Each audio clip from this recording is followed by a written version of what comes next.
there, Suzanne Bechtel again. I am here with the third of a 5-part lecture series on ethics and malpractice, covering Chapter 3 of the Practical Law Office Management book by Cynthia Traina-Donis. We're going to cover competence and client confidentiality in this lecture. Here we go, competence and client confidentiality. These are the areas we're going to cover in this relatively short lecture. It looks like a lot of topics. Competence and diligence. Oh, and one other thing about the previous slide here. I also striked out the word privilege and replaced that with confidentiality rule. And the reason I did this is because they really are two different things. Attorney-client privilege and attorney-client confidentiality are vital for the relationship between a lawyer and his client. So without the protections surrounding these two areas of privilege and confidentiality, attorneys really can't represent the client without any trustworthy communications, and the client knowing that they won't be disclosed, and unless there's an evidentiary issue that comes about later on as far as privilege is concerned, because it's an evidentiary issue. But we'll talk more about this. But anyway, it's one of those things, the two of those things that are often confused with one another, and even lawyers confuse them. And I don't think it's intentional, but it just, they know the difference, but they confuse them when they talk. And I noticed in this book, I don't know if the author she uses privilege a little bit more than she uses confidentiality, and I see most of this about confidentiality in my opinion. But they do overlap in many ways. They're different, some different aspects, and we'll go into those in a little bit. All right, competence and diligence. Legal assistants and attorneys must perform legal services in a competent manner, and legal assistants and attorneys must perform legal services in a diligent manner. Paralegals, a competency rule 1.1 of the ABA rule says competence is that a lawyer shall provide competent representation to a client, and competent representation requires the legal knowledge, skill, thoroughness, and preparation reasonably necessary for the representation. Paralegals, to maintain their competence, can attend seminars on legal topics, attend NALA and NIFPA, National Federation of Paralegal Association conferences. They have one annually. Saving some money, some dinner meetings with a local paralegal organization such as NALA. They have a Paralegal Association of Florida group with chapters here and about. Dinner meetings and they have dinner meetings with guest speakers each month on legal topics.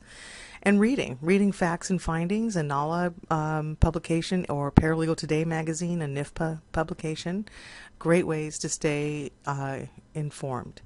Lawyers need to avoid practicing in areas they're not familiar with or lack experience in, and they should only accept representation in cases where the lawyer has the requisite level of competence. Thorough preparation in matters is required. This is done through inquiry and analysis of the facts and the legal elements of the problem. And they need to maintain their knowledge as well through continuing education to meet the requirements that the bar requires and to meet this requirement of competency. Paralegals and attorneys must also perform legal services in a diligent manner. So what does diligence mean? The ABA Rule 1.1 describes it as a lawyer shall act with reasonable diligence and promptness in representing a client. They can do this by staying abreast of the cases they're working on.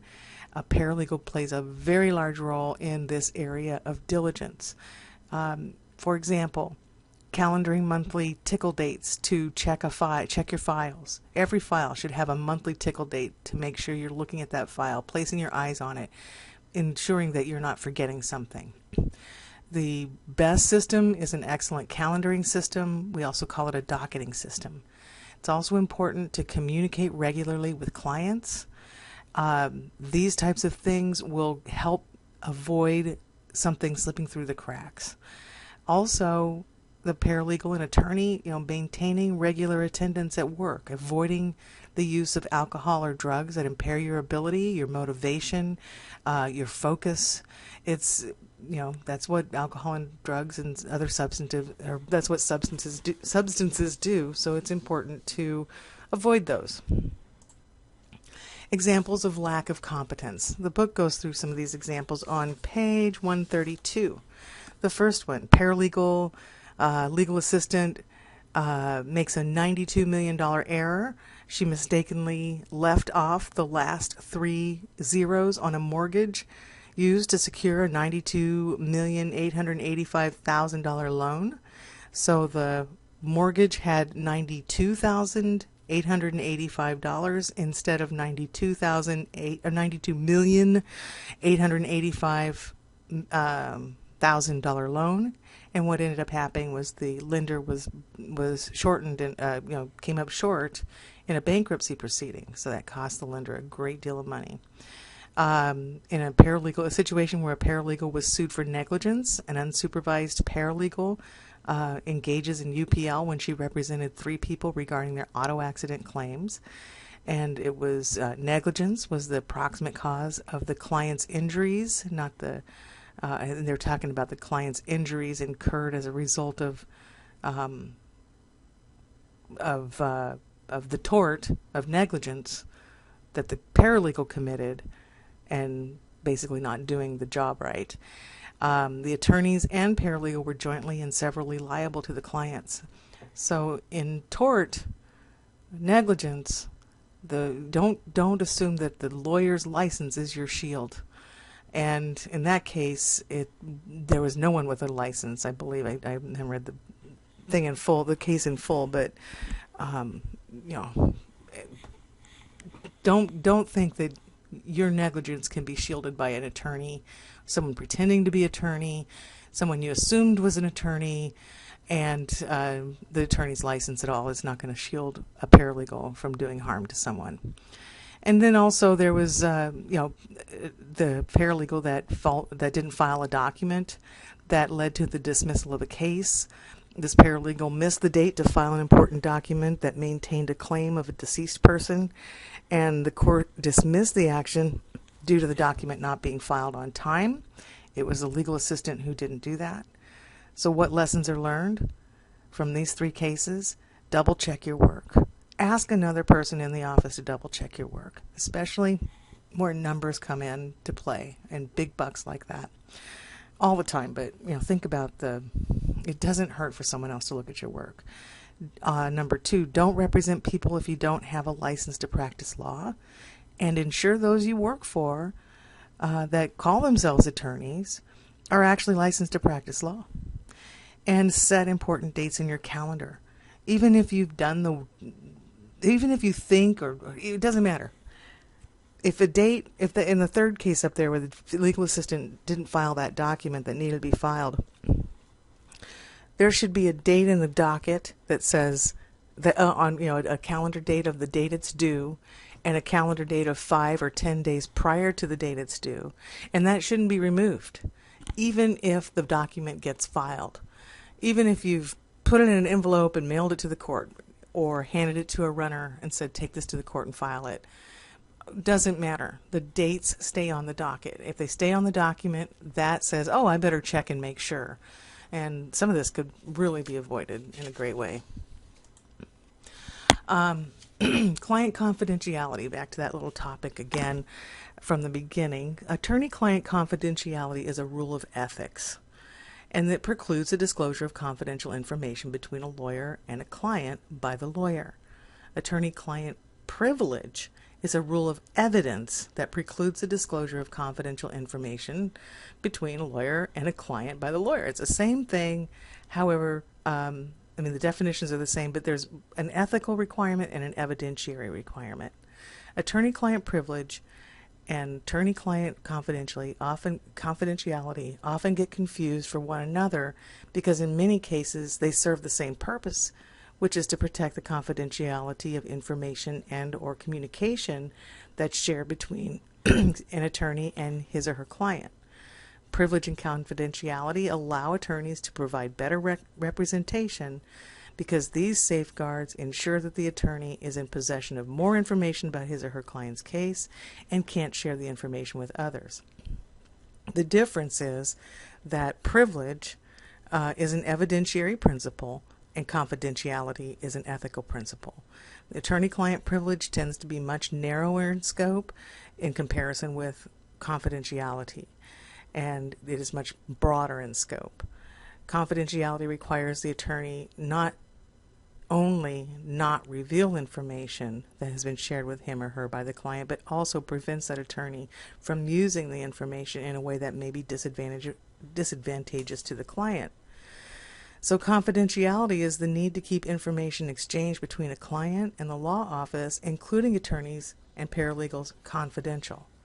The attorney-client privilege is a rule of evidence that precludes the disclosure of confidential communication between a lawyer and a client by the lawyer.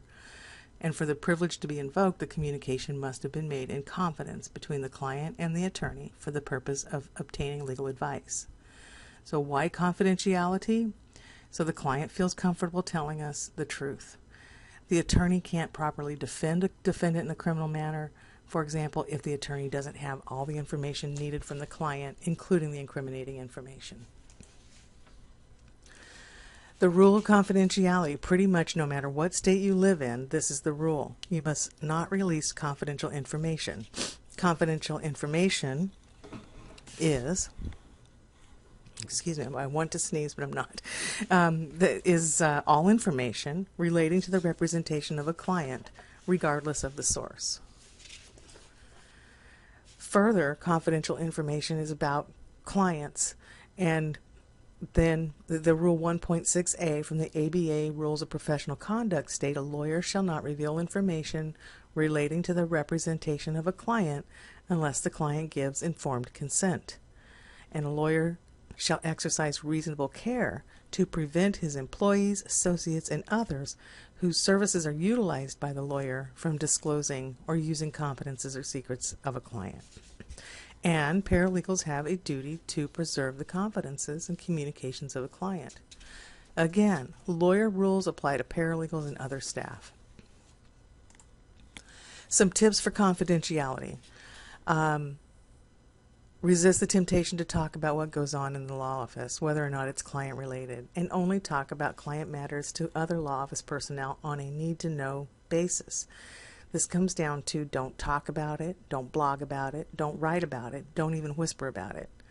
The need-to-know circle is the group of persons who need to know about the information or evidence. This is an example that really applies to a law office. If you work in a firm with 5 departments, and one department is real estate department, another is the litigation department. Let's say you work in the litigation department, but your best friend works in the real estate department. And the two of you, if the case you're working on in the litigation department has nothing to do with the real estate department's job, then the people working in the real estate department, including your best friend, are not in the need-to-know circle. Some tips to maintain client confidentiality. Never discuss the specific facts or circumstances of a client's case to anyone, not even your friends or relatives. Don't rely, and you still shouldn't be discussing, but even if someone says, I promise not to tell anyone, it doesn't work. You've got to keep this confidential. Always clear your desk of other case files when you're meeting with someone, either an internal person or a client, so that they don't see other names and information. And yes, even the name of your client is confidential, so you can't run around town say, oh yeah, we represent so-and-so in that case. You just don't even talk about it, because it's your duty, and your continuing duty until you die, to keep information confidential. Don't take phone calls from others when you're meeting with a client. It could be a client, it could be someone in the law office, it could be an attorney. If you're with a client or anyone that not in the need to know circle, then you should be exclusively working on that client situation. Another thing on this topic about clearing your desk is your computer monitor. Have that set up in a place that is not as likely to be seen by others walking by. so that there's some confidential information on your screen you shouldn't be sharing. Don't talk about cases in public places. So let's say you have lunch with another legal assistant in your department who's fully aware and working on the same case you're working on. Don't go to lunch and start talking about it. You're in a public place. Be careful when responding to discovery requests in your civil litigation class. I'm sure you'll learn or have learned or will learn what's considered privileged, and this falls into the evidentiary piece that I talked about as far as discovery requests in a litigation case. And be careful about using fax machines, email, mobile phones, etc. Confidentiality, we're so used to technology that I think we get complacent and forget important things, like a fax machine takes a human being to dial in the number, and it sends information to another place. And that information prints out and it becomes somebody else's eyeballs to look at. I had this happen to me. This was just absolutely just so embarrassing. I worked in a smallish town, and I was working on a sexual harassment case. I was a freelance paralegal. I was working for a local lawyer on a sexual harassment case, and I mistakenly, I was doing deposition summaries, and I mistakenly faxed, this was in 1994, I think, I mistakenly faxed a summary to a number that I thought was the lawyer's number. It was the Catholic Church's number, right across the street from my office. And so the Catholic Church called me, the secretary, and said, I got this fax from you. Do you want me to do anything with it? I'm like, oh my God.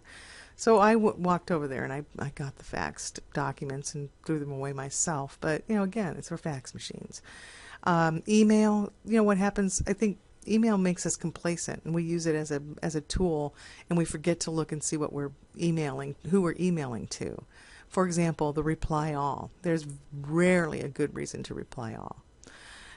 You just don't know who else is involved in the conversation once you've, maybe added information to the email or whatever. Autofill in email. It could be the wrong person that gets autofilled. So check your work. It's like the $92 million mistake or $92,000 mistake. It's so essential to look and make sure that before you press send, check everything. Mobile telephones. Boy, those have made it really easy to talk from any place we want to talk from. I can be at the airport. I can be at a restaurant. I can be, wherever on my telephone. But again, if I'm talking about confident clients, I'm talking probably about confidential information. And I apologize that my email is going off while I do this, but I don't know. I tried to change it, but then it muted my microphone. So never mind. But the dogs were good, weren't they? Anyway, we'll move on now. This was number 3 of 5, and I will get to number 4, which will cover conflicts of interest. And then 5 will be malpractice and a conclusion. But I like to put these into smaller packages with titles and stuff so that students don't really have as much time to spend listening to me in case they just want to cover certain topics by lecture. Thank you. Thank you.